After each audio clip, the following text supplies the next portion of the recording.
صلى على محمد وآل محمد. الله.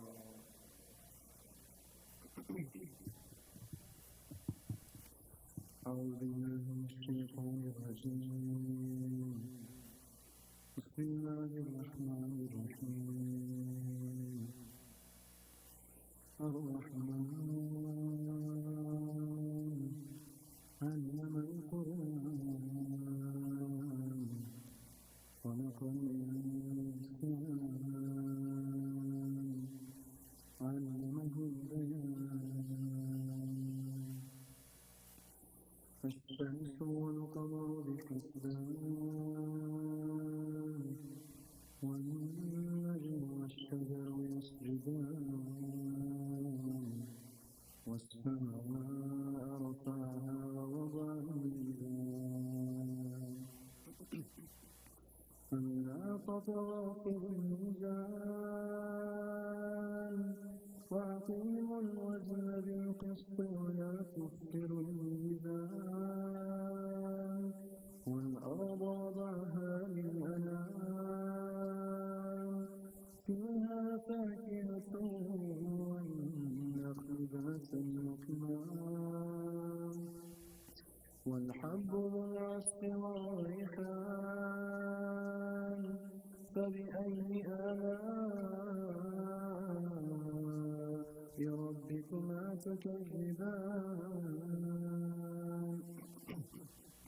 خلق الإنسان من صلصال كالفخار وخلق الجان من مارج من نار فبأي آلاء ربكما تكذبان رب المشرقين ورب المغربين فبأي آلاء ربكما تكذبان مرج البحرين يلتقيان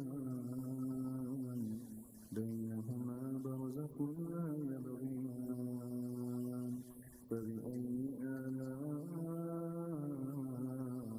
ربكما تكذبان صدق الله العلي العظيم.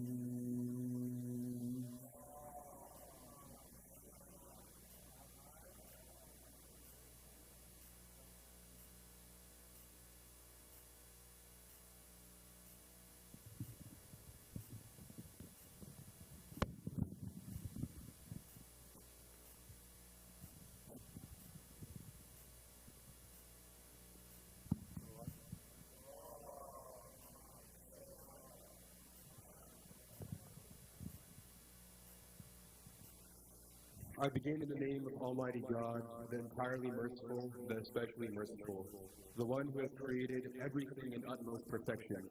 And may the peace and blessings of God be upon his pure and beloved messenger, the peak of creation and the ultimate role model for humanity, the Holy Prophet Muhammad sallallahu alaihi wasallam.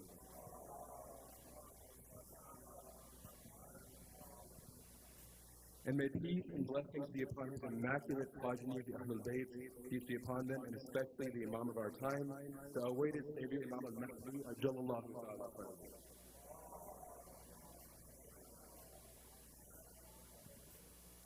Mu'mineen and Mu'minat, brothers and sisters, Assalamu alaikum wa rahmatullahi wa barakatuh. My sincerest condolences to you all on the night of the 19th of Muharram as we commemorate the martyrdom of Imam Hussain alayhi salam, his family, and his companions. My name is Asad Jafri, and the topic I'd like to discuss today is the mental strength and patience of Imam Ali alayhi salam reflected in his valiant son Hazrat Abul Fadl Abbas alayhi salam. Now, I chose this topic today because we often overlook the astute mental capabilities and psychological perseverance exhibited by these two brilliant servants of God. So when we think of the qualities of both Imam Ali and Hazrat Abbas, we often think of their courage and might on the battlefield, and rightfully so, as these were easily two of the greatest warriors in the history of Islam. When we analyze Imam Ali's life, it is clear that every soldier in Arabia shook with fear upon seeing the Imam in battle.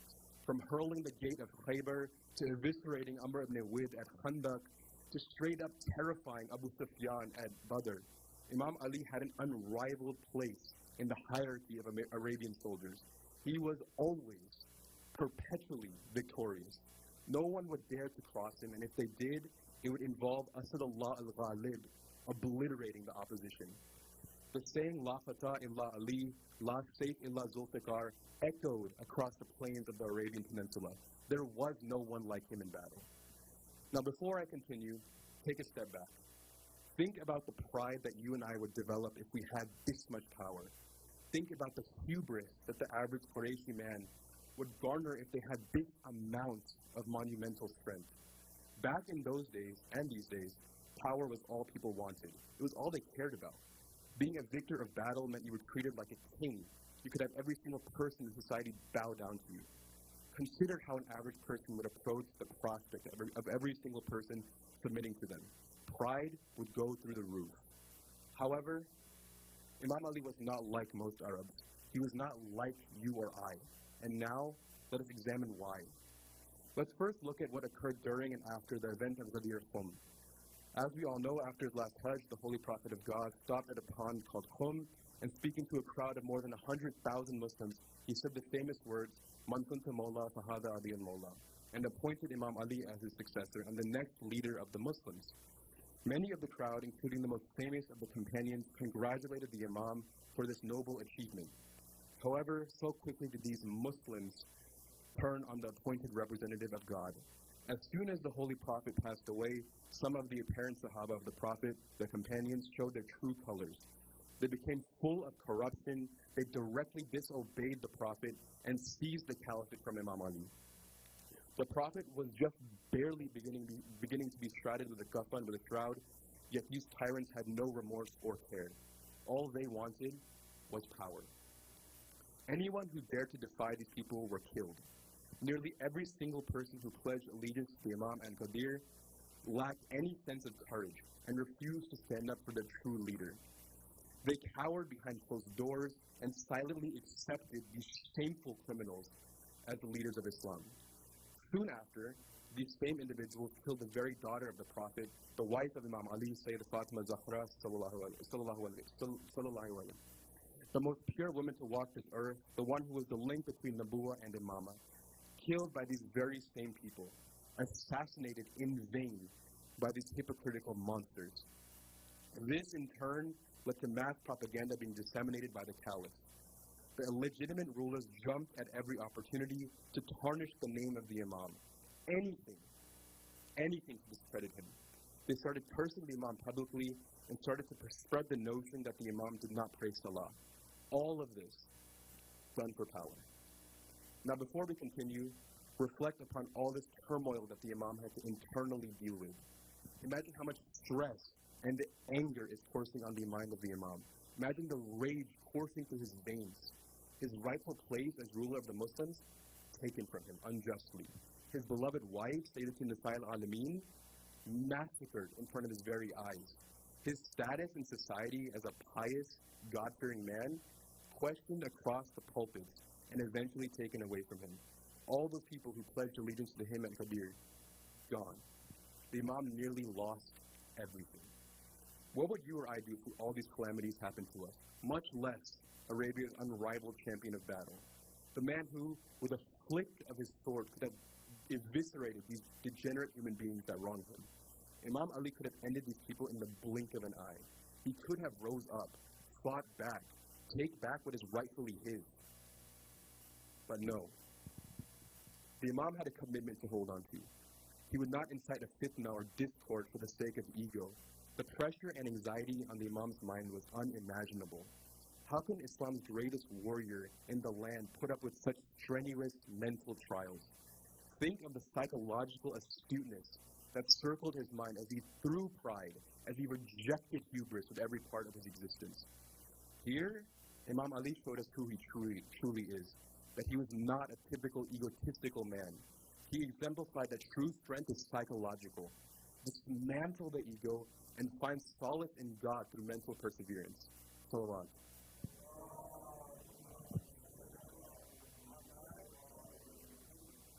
Now, what is even more astonishing is that this mental strength and patience is reflected in the son of Imam Ali, Hazrat Abu Salim Abbas alayhi salam. Like his father, Hazrat Abbas was feared in battle. He was the son of the strongest warrior Islam has ever seen, the one who absolutely eviscerated the cowards of the Battle of Siffin. The son of Haydar truly was a force to be reckoned with. Now fast forward to Karbala. After hearing the children and his darling niece cry, Al-Atash, I'm thirsty, Hazrat Abbas made it to the Euphrates. Now imagine the scene. He looked at that cool, glistening water. The sun scorched his back, and the water looked irresistible. After 3 days of intense thirst, how can we imagine how enticing that water looked? Hazrat Abbas knew Yazid's army was not far off. He looked at the water again, and before taking that heavenly first sip, he corrected himself. How could he drink while the children were dying of thirst, while Sakina was thirsty, while Zainab was thirsty, while his Imam was thirsty? How could he? In an astounding show of discipline and mental strength, Hazrat Abbas let go of the water from his hands and put it all in his canteen. The children were priority. Now think, how could the strongest warrior of this time do that? Hazrat Abbas knew that if he drank the water, Yazid's army wouldn't stand a chance. They would have been finished. But Hazrat Abbas had higher aspirations. The children always were priority. The Imam was priority. He had a promise to keep. Now reflect. What man has the psychological willpower to prioritize his loved ones by completely disregarding his physical needs while knowing full well that he would obliterate the opposition if he addressed his thirst? Who is this loyal? Who has this amount of mental patience? This is why we follow the Ahlulbayt, to conclude. They are the ones who put justice, sacrifice, and patience into action. They are the ones who history fails to bring an equivalent to. Today, our society sees ego-gratifying men like Andrew Tate rise to prominence and even be a role model for young men. But these people are simply power-hungry individuals that provide nothing to me or you. I want everyone, and especially my fellow young brothers, to hear this loud and clear. You already have the perfect role models. The perfect role models who show you how to be true men, how true masculinity is mental.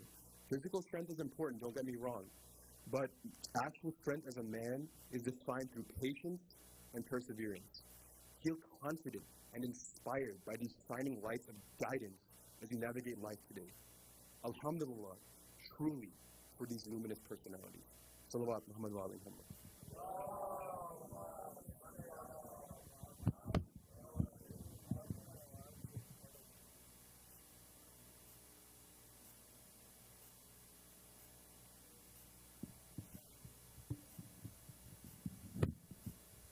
Another salawat.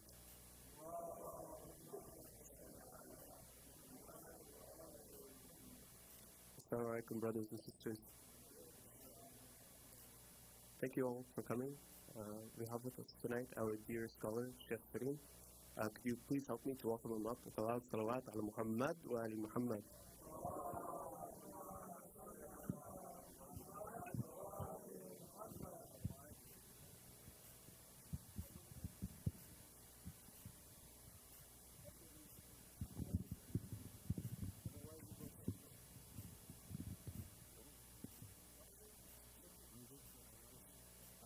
good. You say you are not good.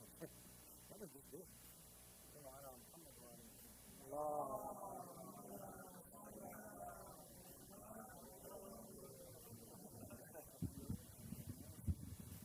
That's what we do it in Arabic also. Whether you sense it or not.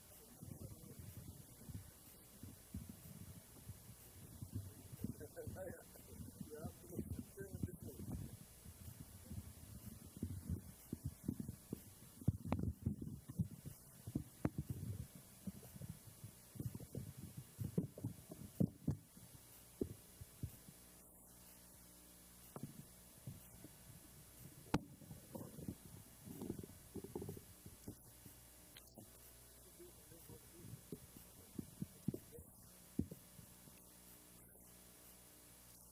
أعوذ بالله من الشيطان الرجيم بسم الله الرحمن الرحيم الحمد لله رب العالمين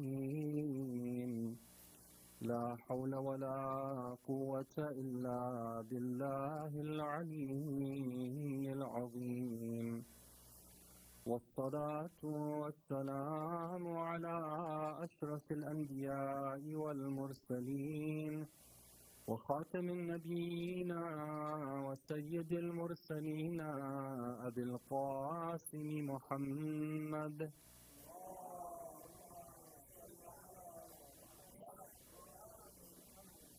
وعلى آل بيته الطيبين الطاهرين المعصومين المظلومين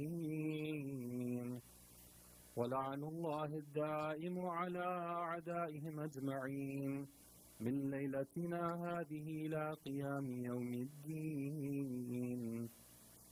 السلام على الحسين وعلى علي بن الحسين وعلى أولاد الحسين وعلى أصحاب الحسين. Respected brothers and sisters, may Allah reward you for your intentions in participating in the special night of Aza and mourning and grief for the tragedies that took place on the day of Ashura and the tragedies that took place with the Ahlulbayt alayhim salam after Ashura. The topic I wanted to mention and speak about tonight, inshallah, and I don't wish to take too much time, in a way is related to the topic that I spoke about last night. And briefly, I just want to mention the reason for why I'm choosing this topic and then go forward with it. When we are commemorating these great events and we put in so much time and effort, it's part of what we do, it's part of our identity. It's important for us to have a Quranic framework for why we do what we do. It's important for us to be able to see how these rituals and these actions and this whole thing that we do, how it's related to the Quranic perspective. The reason for that is, it's basically part of our faith. It's our religious practice and customs, and we know that our faith is derived from the teachings of the Quran and the teachings of Ahlulbayt. So we always want to know where is it in the Quran. But further than that, when we look at the Quran and we understand how the Quran helps us to understand what we do, it gives us more depth. It helps us to understand what we do in a deeper way. It gives us a framework where we can measure what is the value of what we do. We all know that in everything, whether it be the most sacred of things, let's say you take prayer. Prayer is something which is a beautiful act. But the same prayer that can be the source of salvation for somebody can be a source of taking somebody else away from Allah. We have hadith, right? We have a hadith that رُبَّ تَالِ الْقُرْآنِ وَهُوَ يَلْعَنُهُ. How often there is somebody who recites Quran. Quran is the book of Allah. It's an act of worship. It's the wahy, divine revelation. But how often it's the case that somebody recites the book of Allah while the book of Allah is damning him, is praying for that person, is actually asking Allah to take that person away from His mercy. It's cursing him, as we say.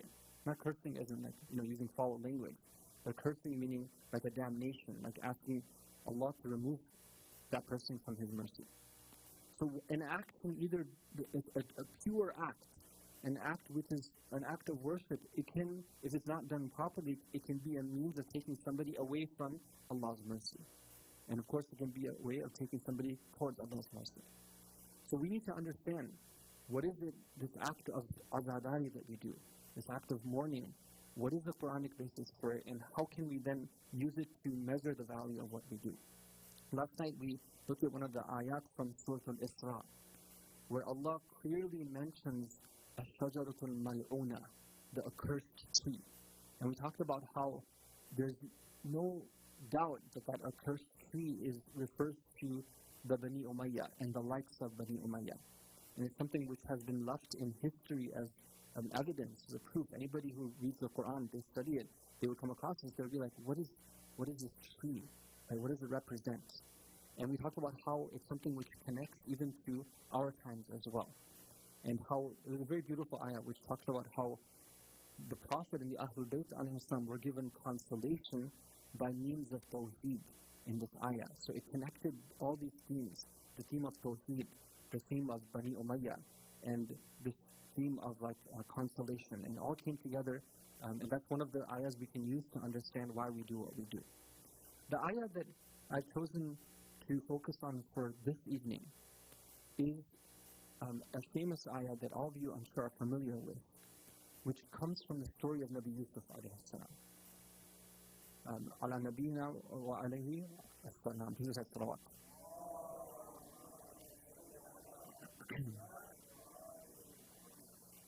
The ayah comes in the context of the story towards the end. Nabi Yusuf alayhi salam, as you know, was forced to leave his home. His brothers took him. They put him at the bottom of a well. Nabi Yusuf alayhi salam was taken into slavery, and through his character, through his God consciousness, his status was elevated amongst the people. The one who had taken him as a slave realized his value, and he was gaining popularity. And eventually, different events took place. Eventually, Nabi Yusuf alayhi salam, after much trial and tribulation, he found himself in charge of the land. He was given control over the treasuries, and the people would come to him with their problems. Now, during this whole time of Nabi Yusuf alayhi salam, aging from just a child to being an adult, we're talking about tens of years or decades. His father is in a state of grief because he has lost his son. Now, this is very important for us to understand who we're talking about here. This is not just an ordinary father who, happened to, let's say, for whatever reason, his son, maybe he lost his son, I don't know, his son, became a missing person or something. Right? This is a prophet of Allah who has lost access to another prophet of Allah. Okay? And somebody who is very close to Allah, a very special person. And when Allah is using these people as examples for us in the Quran, then there's something that we need to take notice of. Right? There's a reason for why Allah does this. So here, Nabi Yusuf alayhi salam, Nabi Yaqub alayhi salam is talking about his huzn, his grief. And this is from Surah Yusuf, where it says, أعوذ بالله من الشيطان الرجيم وتولى عنهم وقال يا أسف على يوسف وابيضت عيناه من الحزن فهو كظيم. He turned away from them and he said, alas for Yusuf, his eyes had turned white with grief and he choked with suppressed agony. قالوا تالله تفتأ تذكر يوسف حتى تكون حرضا أو تكون من الهالكين. His family was worried about their father. His sons were worried about him. They saw that his grief was extended. They saw that it was affecting him. And they told him out of care for him, out of concern for him, they said, by Allah, you will go on remembering Yusuf until you wreck your health or you perish. Now what does Nabi Yaqub respond? He says, قَالَ إِنَّمَا أَشْكُ بَثِّي وَحُزْنِي عَلَى اللَّهِ. I complain of my anguish and grief only to Allah. Now, I want to pause here. Nabi Yaqub alayhi salam is talking about a feeling that he has, which is huzn, which is grief. Huzn is a term which appears frequently in the Quran. And it's one of those terms where if we're not careful and we just read, let's say one ayah here or another ayah over there, and we rush to a conclusion about the Quranic perspective on this concept, then we would get an impartial understanding. We would get an incorrect understanding. And there's a lot of Quranic concepts like this. When we learn about the sciences of how to understand the Quran, one of the things they always tell us is that don't be hasty in making a statement about what the Quran says on something. Because the Quran is a book which is authored by Al-Hakim, by the one who is, has infinite wisdom. Anyone who gives you a book and says, read the book,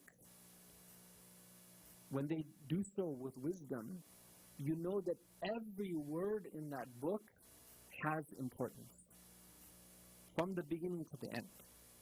And if you want to know what that author has said on something, you have to read from the beginning to the end to understand it. So we have to be very careful. In the era of, with AI-assisted type of, knowledge, right? We have to be careful that we don't fall into the trap of pseudo-scholarship, right? Now that I can get access to, let's say, very easily, I can type in and say, what is the Quranic perspective on this or that, right? I have to be careful, right? It's not so easy. I have to treat the book with the respect that it deserves. So, in the Quran, we actually have a number of verses which speak about huzn in a negative way, right? Many ayat, right? For example, in Surah Al-Baqarah, where Allah Ta'ala is speaking about, the people who, He says, فَإِمَّا يَأْتِيَنَّكُم مِّنِّي هُدًى فَمَنْ تَبِعَ هُدَايَ فَلَا خَوْفٌ عَلَيْهِمْ وَلَا هُمْ يَحْزَنُونَ. That whoever follows God's guidance, whoever takes the path of God's guidance, there is no fear upon them, nor will they be grieving. Okay, that's one example. There's other examples as well. You've all heard of the story of Hijrah, of our Prophet's migration, forced migration from Mecca, where he went towards Medina. That ayah in the Quran where Allah speaks about what took place, this ayah is in Surah Al-Tawbah, in the dialogue that our Prophet is having with the companion, with that person who accompanied him in the cave, what does he tell him? He says, "La tahzan inna Allah ma'ana." He says to him, do not have grief. Indeed, Allah is with us. I told Imam Ali, hafidahullah, in his tafsir, he says that the way that this expression is constructed in that ayah, it's clear that our Prophet was repeating this line, not just once. He said it multiple times. Okay, now what's the situation here? Right? The enemies are pursuing them. Their very life is in danger. They've left all their possessions. Right? It's a precarious situation. For a normal person, right? A person who's, let's say, has not understood what it means to have faith in the promise of Allah, right? There's a lot of reason to grieve. What are they grieving over? Right? Well, what about all the stuff I left behind? Right? What about my family? What about this? What about that? Right? There's a lot of stuff to grieve about the future, right? Like, well, let's say we get through this, and what's going to happen about that, and this and that, like, all these things that left behind. I mean, it's not easy, right? To just pick up and, like, that's it, we're never going to come back. And that's what happened. And we know that, for the most part, those muhajirin, right, the immigrants, they stayed in Medina. They didn't just move back to Mecca after things got, cleared up. No, they stayed there. So it was a major move. So there's a lot of reason to want to grieve, and the Prophet tells them, La tahzan, do not grieve. Now, sometimes people look, Muslims, right? Muslims who don't have that deeper understanding, they look at the people who are mourning, okay, whether it be mourning for a loved one, whether it be mourning for a member of the Ahlulbayt, whether it be mourning for Imam Hussein, and say that, why don't you read the Quran? Right? Don't you see how the Quran discourages mourning? Right? And they'll cite you stories. They'll be like, well, look at this story from the Quran. Right? Look at the story of what Allah says to the mother of Musa when she's putting the baby, in that sort of the small boat where the baby is going to travel on the river. What does Allah tell her?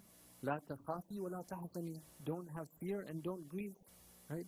You're putting your son, your precious baby, and you're parting with him, but have faith in the divine promise, and don't let this be a source of huzn. Don't let this be a source of grief. And sometimes people say that, what is all this grief that you have? Right? Why is it that you're coming back to this? And we can say very confidently that let's look at the Quran. Let's try to understand. When we see that a prophet of Allah has sustained his grief for decades, And this is something that the Quran is speaking about in a praiseworthy manner. It means that there is a type of grief that is worth having. There is a type of grief that is worth sustaining and to keep it up. Right? What type of grief is that? Right? What does Nabi Yaqub alayhi salam say? He tells his sons are worried about him.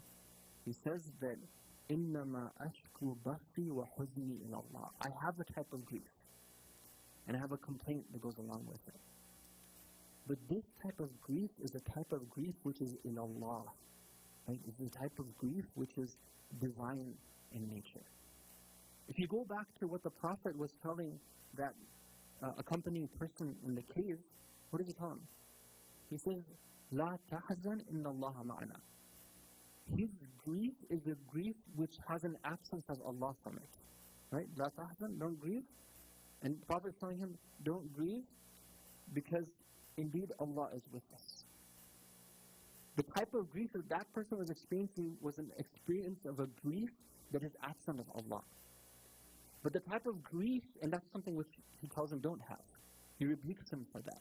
Or rather, the Prophet consoles him and guides, or is offering him guidance to a higher level by telling him don't do this. Whereas, the grief that Nabi Yaqub alayhi salam has is a grief which is tied to Allah. And the Quran is speaking about it very clearly here. So then, he says, وَأَعْلَمُ مِنَ اللَّهِ مَا لَا تَعْلَمُونَ. I know from Allah what you do not know. Nabi Yaqub alayhi salam, according to different ayat of Quran we can understand, and also hadith which supports this, he was actually aware that Nabi Yusuf was alive. So his grief was not a simple grief. Maybe his sons around him, they were thinking that, our father, is just not getting over a memory of, a child that he lost that was very dear to him. No, it's something which is deeper than that. It's the type of grief which is tied to Allah. So then, he goes on to say that he tells them that Ya bunayya idhabu, O my dear sons, go and fatahassasu min Yusufa wa akhihi wa la tayasu min rawhillah innahu la yayasu min rawhillahi illa al-qawm al-kafirun. He tells them that, O my sons, go ahead and with all your efforts. Tahassasu means like you go and put everything into it. Using every means you have, go and find Yusuf. It's clear here that Nabi Yaqub had received an instruction from Allah. Until now, his responsibility was to have patience and to just remain in a state of grief. But now, another phase in the text of Allah had arrived for him. Now, he tells his sons, now you go and find Yusuf. He's alive still. Go and search him out.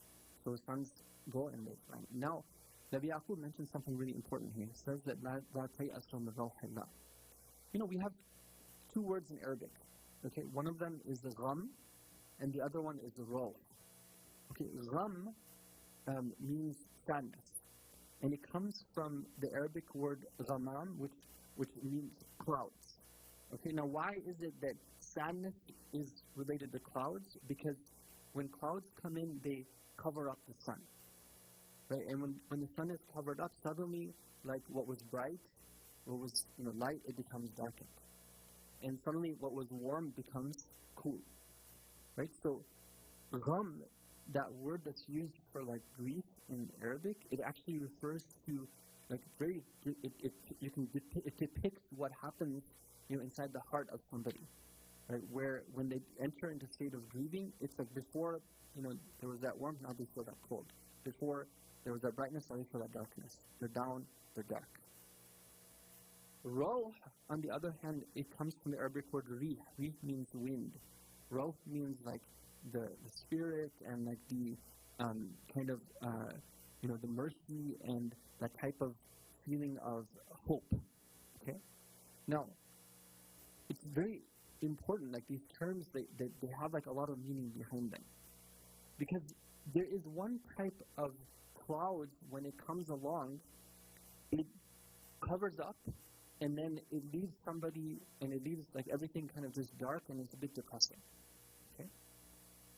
But there's another type where the clouds come in, the wind starts blowing, and it turns into what? It turns into a storm.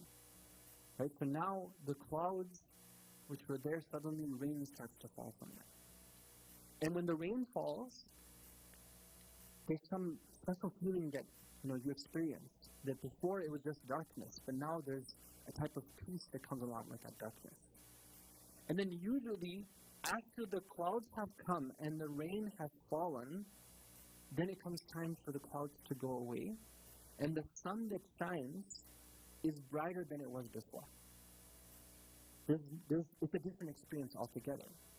And those who are experiencing it, they realize that all that clouds and all the whole process of it getting darker and then eventually raining and all that, it was well worth it, because now they're experiencing that sunshine in a way that they didn't do before. So this is a very powerful analogy by which we can approach this concept of like sadness and grief. If somebody's sadness and grief is limited to just that arrival of the clouds and they stay there, then they're trapped in this type of darkness and coldness, which eventually is going to be suffocating for them. But if somebody's grief is of a different nature, where it's geared towards something that is in the future, it's something which is leading to a higher level, then what they're doing is they're going from sunshine to grief, but that grief is leading to more sunshine, and it's a cycle which is leading them to higher levels. So with this, we can now approach the topic of aza and azadari when we're talking about mourning for Imam Hussein alayhi salam. Now we can put it into the Quranic framework. How is the Quran guiding us toward this? What, according to this understanding of grief which is productive, grief which is useful, versus grief which is not something which is praised in the Quran, how can we understand azadari? Inshallah, I want to conclude with some points about that, but you can help me with the salawat ala Muhammad wa ala Muhammad.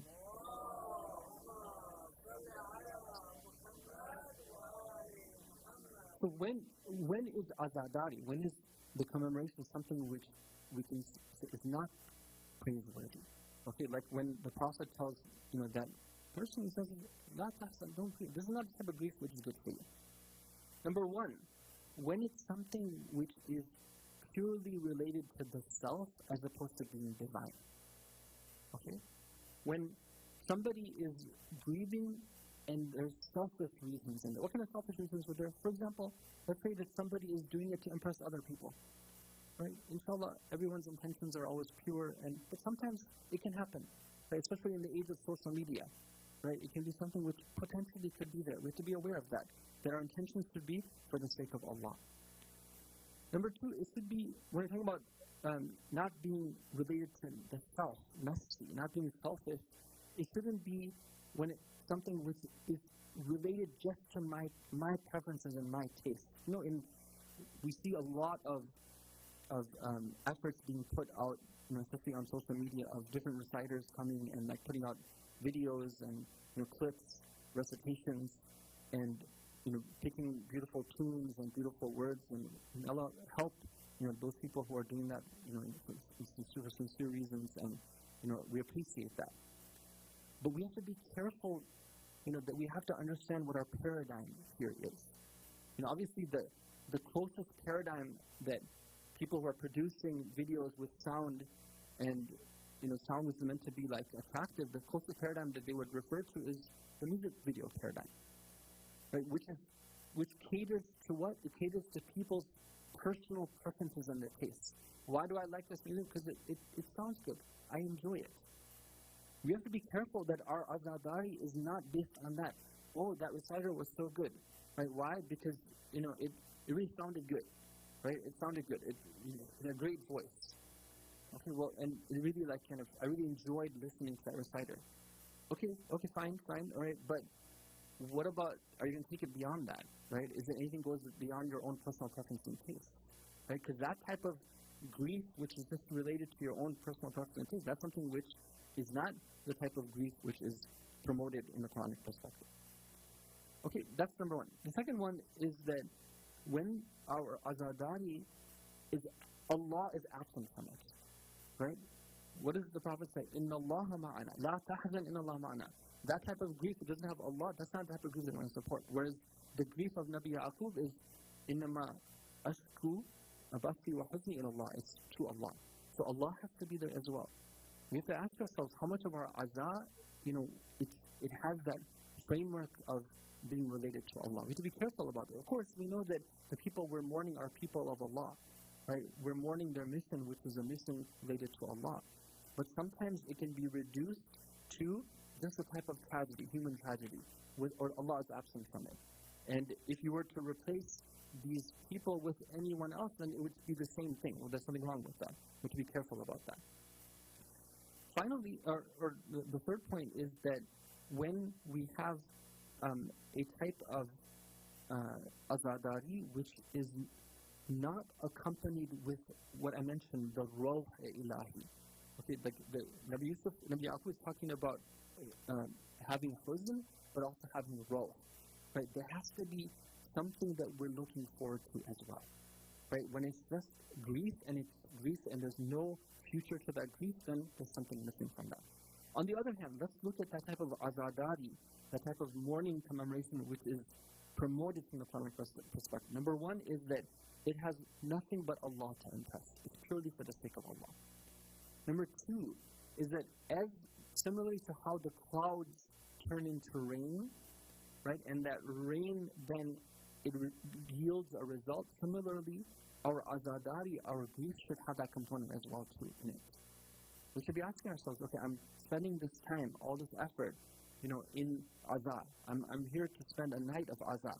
Okay, well, what is it doing? What kind of rain is it creating for me? Let me give you an example. Right, when the Quran tells us that when the Prophet sent messengers to Ethiopia, right, to convey to them the teachings of the Quran, when those people, the people who are seeking truth, when they heard the ayat of the Quran, they began to mourn. Right? تَرَى أَعْيُنَهُمْ تَفِيضُ مِنَ الدَّمْعِ. Right? You would have seen their eyes were filled with tears. They started to cry. Right? They had a little bit of azadani there. What were they mourning over? مِمَّا عَرَفُوا مِنَ الْحَقِّ. They're mourning over what they understood of the truth. Why are they mourning over that? Because they realized what they had missed out on. They had gone all these years without having access to the truths that were in the Quran, and now when they heard the Quran, they're like, we missed out on this. Right? So there's something in their soul which is leaping forward and causing this emotion where they realize what they missed out on. That's the type of rain, right, that happens when somebody grieves, which leads to more growth, more sunshine. So when we are commemorating and mourning what happens to Ahlulbayt alayhim assalam, there is so many opportunities for us to have this type of moment of realization. That woe be to me because of what I have missed out on in terms of having the type of excellences and merit that these people had. Right? That's what you call having depth in al-Zadat. Right? Imagine now we're thinking about, brother was mentioning about Hazrat Abbas alayhi salam. Something, he has these qualities. Well, woe be to me that I missed out on those. Right? So as I'm beating my chest, I'm mourning for them, I'm also mourning for myself as well. Right? This is the type of azadari which is uplifting. And finally, we would say that a type of azadari which is something which is beneficial, which is praiseworthy from the Quranic perspective, is that which is an act of worship, right? It's towards Allah. And this is why we're told that in the hereafter, there is no huzn. There is no cause for mourning. So that now, all that mourning that we had, it's like those clouds that came, all the rain fell time and time again, and then at the end, the sunshine is out. Right? We're told for example, in Surah Al-Dahr, Surah Al-Insan, فَوَقَاهُمُ اللَّهُ شَرَّ ذَلِكَ الْيَوْمِ وَلَقَّاهُمْ نَضْرَةً وَسُرُورًا. Right? On the Day of Judgment, right, Allah will protect them from the evil, and they will have surur, they will have happiness. Who is being talked about here? The Ahlulbayt alayhim salam. So on the Day of Judgment, Imam Hussein alayhi salam, Sayyidah Fatima alayhi salam, all of them, right? Then all this will be put past, and then there will be happiness. So this type of azadari is leading to that, right? Leading to this path of journey of ibadah, getting close to Allah. There's one hadith I want to end with. It's a hadith which I think all of you have heard before. But let me just say this, that the narrator of this hadith, when he narrated it to, in the chain, he narrated it to the next rawi, the next narrator. He told him that this hadith right here, I advise you to write it with gold. Because ever since I wrote it down, I've never seen anything like it. And so this hadith is extremely important. Right? It's very much related to our topic. What is this hadith? It's related from Imam Jafar al-Sadiq, I think, who said salawat.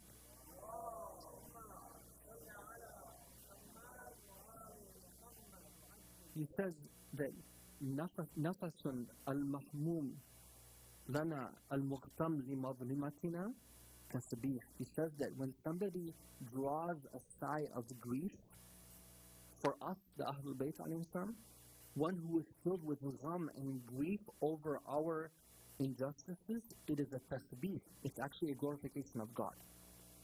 وَهَمُّهُ لِأَمْرِنَا عِبَادَةً. And that person's efforts in striving in our way is an ibadah. So sometimes we read a hadith and we stop at that first part. We say that, okay, well, if I do a sigh of grief, then I have that tasbih with Allah. No, it goes on. It's supposed to lead you to something.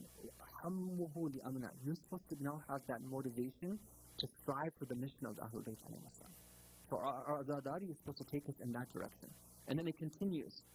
وَكِتْمَانُهُ لِسِرِّنَا جِهَادٌ فِي سَبِيلِ اللَّهِ. And when that person is, trying to preserve the mission of the Ahlulbayt in the way that they wanted, it is a type of jihad. So it's supposed to lead us to a struggle, a lifelong struggle.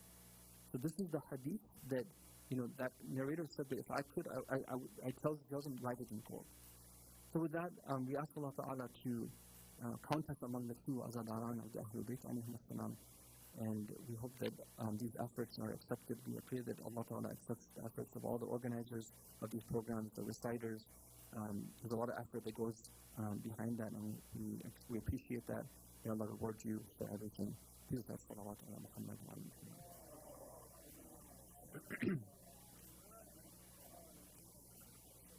Inshallah, a few words on the side and then we'll end. Sallallahu alayka ya Aba Abdullah.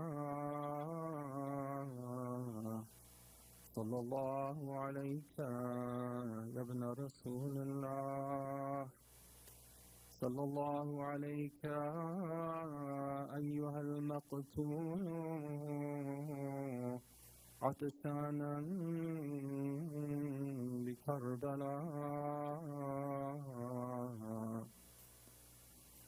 Peace and blessings be upon you, noble Ahlulbayt. Peace and blessings be upon you, O family of the Prophet, O the purified ones. Peace and blessings be upon you, O those who call to the way of Allah. Peace and blessings be upon you, O Master of Martyrs, O Hussein ibn Ali, son of Fatima, grandson of Rasulullah. Peace and blessings be upon you as you lay in the sands of Karbala while your mouth was thirsty, calling upon Allah, while the river Euphrates was near you and they refused to give you water from it. When we speak about the grief of Yaqub for Yusuf, we cannot help but to remember the grief of Imam Sajjad alayhi salam for his father. One time one of his servants was with him. He tells the Imam, why don't you eat something? Why don't you drink something? He sees that the Imam is overcome with grief. He's worried about him. He tells him, after all, how long will you grieve for what took place in Karbala? Imam Sajjad alayhi salam tells him, don't you know that Yaqub had so many sons? One of them became absent from him, but he still remained alive. But Nabi Yaqub alayhi salam cried and cried until he lost his eyesight. But what happened to me, I saw with my own eyes. What they did to my father, what they did to my uncle, what they did to my brothers, what they did to my family. I saw what they did to them with my own eyes. How can I not cry? They say when they would bring food and drink to Imam Sajjad alayhi salam, sometimes the tears would come from his eyes to the point that they would mix with the food and drink, and he would not be able to eat and drink that food and eat the food and drink the water. What kind of thirst was he crying for? What kind of thirst was he remembering? We're told when Nabi Adam alayhi salam was informed about the tragedy of Imam Hussein, he asked Jibreel, he said, tell me about Hussein. Jibreel told him the story of what would happen to Hussein. He told him on the day of Ashura, the thirst of Hussein will be so much that it will be as if smoke is in front of the eyes of Imam Hussein. Imagine the extent of the thirst of Hussein, that he cannot see clearly on the day of Ashura. We're told that Imam Hussein alayhi salam at one point asked the enemy for some water. They tell him, see this water. Even the dogs can drink from the water. But you, O son of Fatima, you, the son of Abu Turab, you will not reach, none of this water will reach you. If you die, you will die thirsty. This is the thirst that Imam Sajjad alayhi salam is remembering. He would say, Qutila, my father was killed when he was thirsty. Qutila abi atusana. Oh, my father was killed when he was thirsty. ألا لعنة الله على القوم الظالمين وسيعلم الذين ظلموا أي منقلب ينقلبون.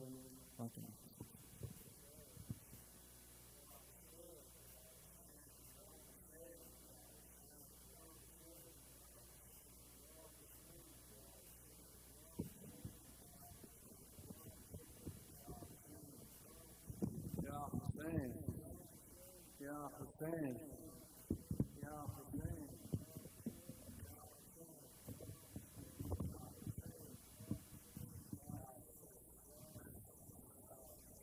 Hussein, Hussein, King of martyrs, Hussein, Hussein has been slaughtered, Hussein, Hussein, true believers, Hussein, Hussein are his weepers, Hussein, Hussein, King of martyrs, Hussein, Hussein has been slaughtered, Hussein, Hussein.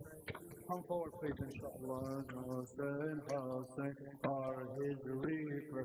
Hussein, Hussein, King of martyrs. Hussein, has been slaughtered.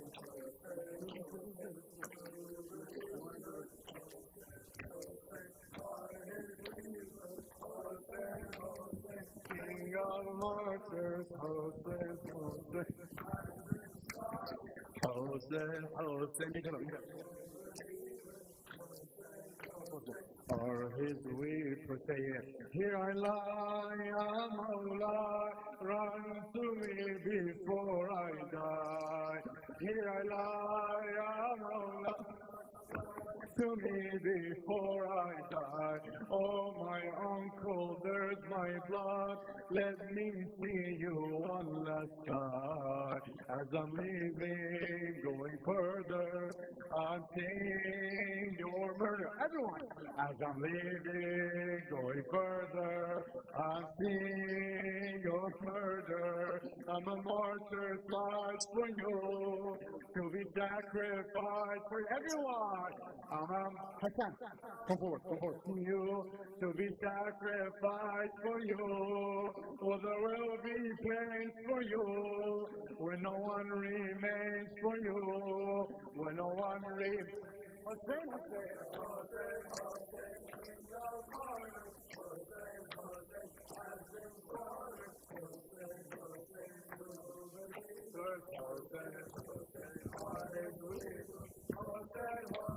King of martyrs, Hussein, Hussein has been slaughtered. Hussein, Hussein, true believers.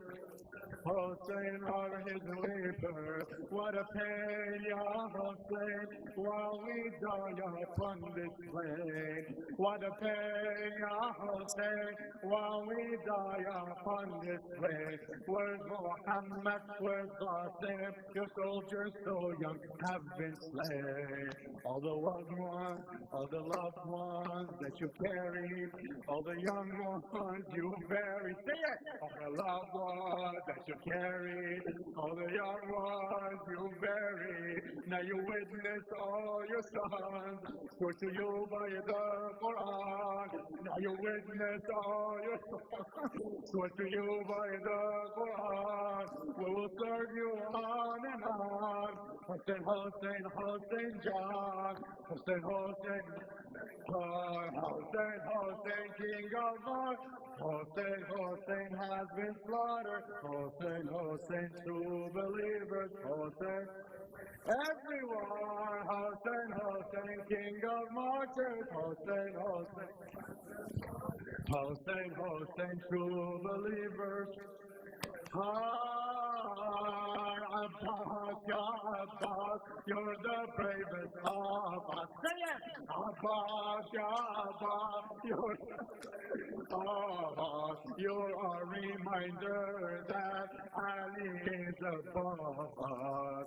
And he's daring to bring water, and preparing his blood. Everyone!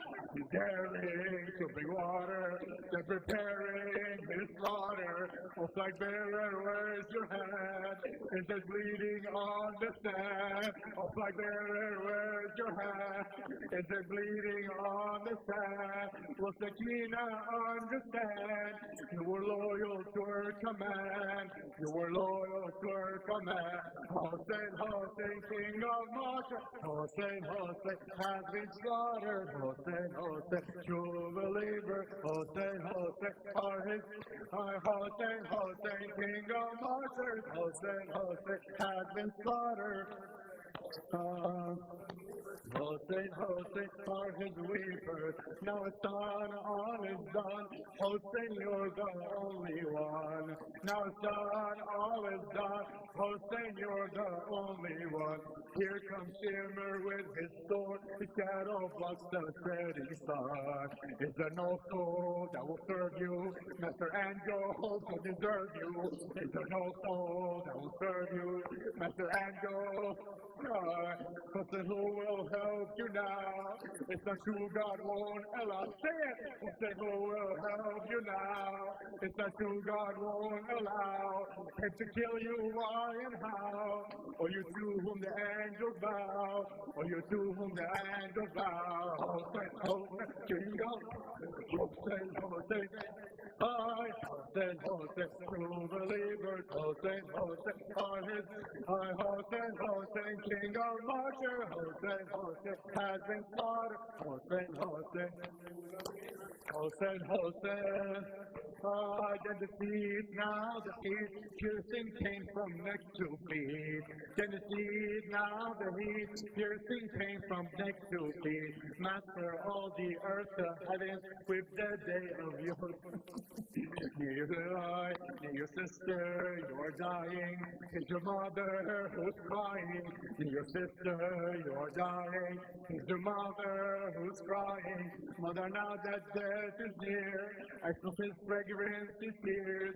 Mother, now that death is near, I smell his fragrance, his tears. It's my grandpa's voice I hear. Please come through me, Hossein dear. Please come through me, Hossein dear. Hossein, Hossein, King of love. Hossein, Hossein. Hossein, Hossein, true believers. Hossein, Hossein. Hossein, Hossein. Hossein, Hossein. Hossein, Hossein. Hossein, Hossein. Oh my Abbas, Abbas, Abbas. Oh my Abbas. I pray the Sabbath, Abbas, Abbas, where is Abbas, Abbas, Abbas, Abbas, Abbas, Abbas. Jawab now, mashallah. Oh my Abbas, oh my Abbas,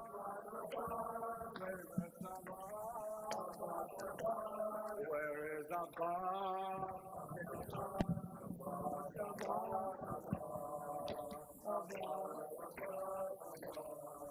Of words that are true, I say this of you. No father on earth is truer than you. No more could you give, no more could you do.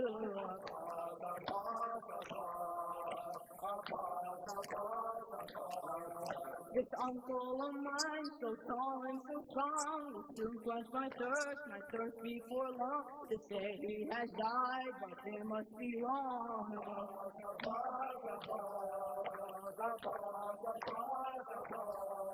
Of all those who love, their love is outdone by the love that you had for Fatima son. From the day you were born, the blaze had begun.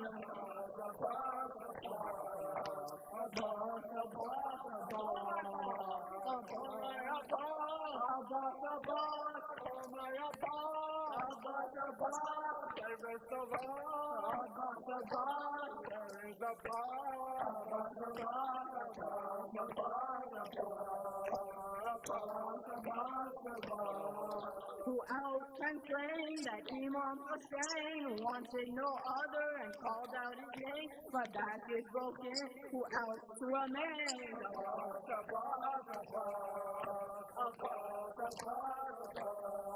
The legend still stands. They speak of a man who fought like a lion and gave both his hands. You're watching the water, it pours on the sand.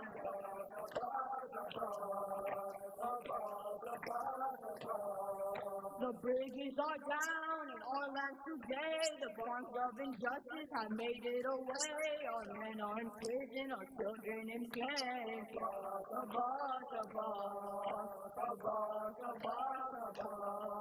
We call out your name, for we need your aid. The foes of your father have flagged it to say, O son of Ali, we call on your blade.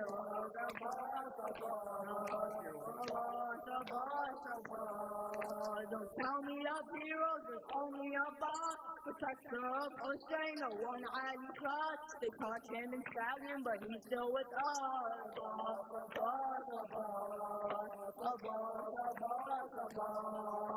Oh my God, brave is the God.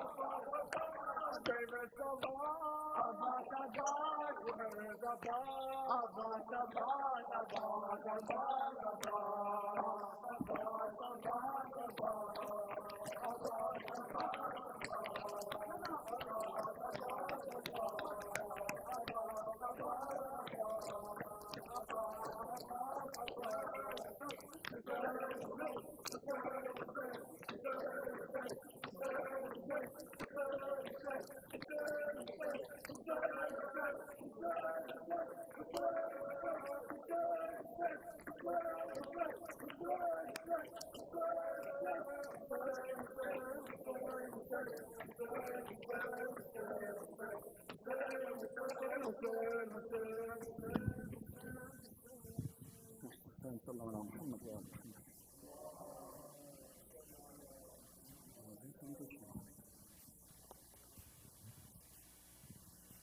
السلام عليك يا رسول الله. السلام عليك يا أمير المؤمنين علي بن أبي طالب.